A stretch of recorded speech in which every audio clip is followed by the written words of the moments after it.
Um mundo misterioso e um tanto desconhecido, criaturas que não existem mais. Pessoas que viveram centenas de anos, gigantes que dizem terem vagado pela Terra em uma era que desperta a curiosidade de muitos. Claro, estamos falando sobre a era pré-diluviana. A Bíblia registra o período do pré-dilúvio nos primeiros capítulos do livro de Gênesis. Segundo o texto bíblico, a civilização humana da era pré-diluviana alcançou grandes conquistas, mas também perpetuaram uma cultura de pecado. Mas como era a vida das pessoas naquele tempo? O que eles fizeram? O que aconteceu no mundo antes do grande dilúvio? É exatamente isso que estaremos discutindo a partir de agora, neste vídeo.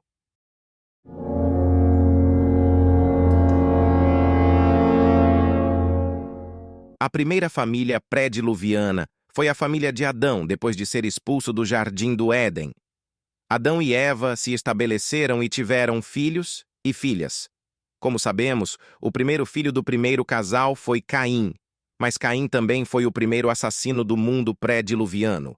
Ele brutalmente matou Abel, seu próprio irmão. Depois do seu terrível pecado, Caim recebeu uma marca de Deus e fugiu para a terra de Nod, aonde ele construiu uma cidade. Caim deu a esta cidade o nome de seu primeiro filho, Enoque. Ao contrário do que teorias extra-bíblicas afirmam sobre a evolução, a Bíblia explica claramente que Deus criou o homem como um ser racional e moralmente capaz.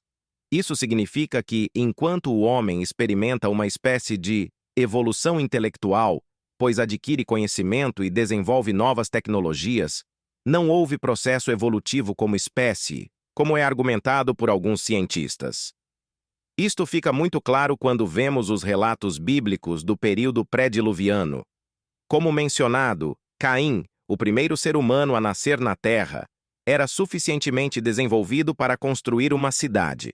Seus descendentes, por sua vez, foram responsáveis por grandes invenções, com Jabal, Jubal e Tubal-Caim. A sociedade pré-diluviana aprendeu a viver em tendas, a criar rebanhos de gado, desenvolver as artes com o uso de instrumentos musicais e forjar ferramentas através do trabalho com cobre e ferro. Mais tarde, no tempo de Noé, a Bíblia mostra como ele já tinha a capacidade e os recursos necessários para construir uma grande arca, de acordo com as instruções divinas. Portanto, embora a Bíblia não revele muitos detalhes sobre esse período, é evidente que houve um forte desenvolvimento tecnológico e cultural no mundo pré-diluviano. Muitas pessoas se perguntam sobre a duração da era pré-diluviana. A Bíblia fornece, em Gênesis capítulo 5, a genealogia de Adão até Noé. A partir dessas informações é possível criar um calendário. E isso foi exatamente o que os essênios, um povo temente a Deus, fizeram. Com base nos dados genealógicos em Gênesis capítulo 5, os estudiosos podem observar que os significativos avanços no mundo pré-diluviano foram provavelmente relacionados à longevidade humana durante aquela época. Havia apenas uma língua, e Deus permitiu que as pessoas vivessem durante séculos. Isso provavelmente desempenhou um papel fundamental nas tecnologias, no progresso e a transmissão de informações durante aquele período. Contudo, a Bíblia diz que o estilo de vida pecaminoso adotado por Caim rapidamente se espalhou em todo o mundo pré-diluviano. Por exemplo, Lameque, um descendente de Caim, foi o primeiro a adotar a poligamia e também cometeu 2 assassinatos. O próprio Caim, depois de matar Abel, não só não se arrependeu, mas também acusou Deus de uma punição injusta. Contudo, um dos eventos mais importantes que explica o mal da era pré-diluviana está relatado em Gênesis capítulo 6. Ali a Bíblia diz que os filhos de Deus se misturaram com as filhas dos homens. Mas quem eram os filhos de Deus?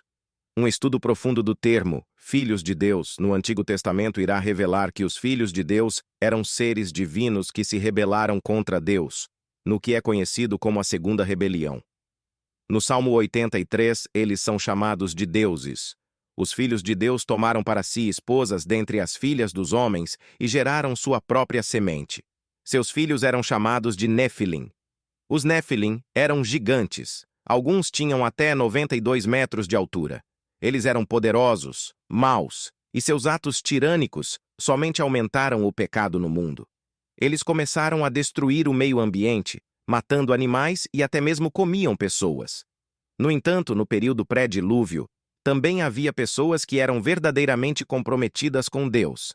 Abel, por exemplo, foi o primeiro mártir que continuou a ser lembrado como exemplo de fé. Enoque foi outro homem que tinha uma relação tão próxima com Deus que ele foi levado ao céu para não ver a morte. Por último, foi nesse período que Noé também nasceu e cresceu para ser um homem que caminhava com Deus. Nos anos finais do período pré-diluviano, Noé foi a rara exceção de uma pessoa que continuou a temer a Deus.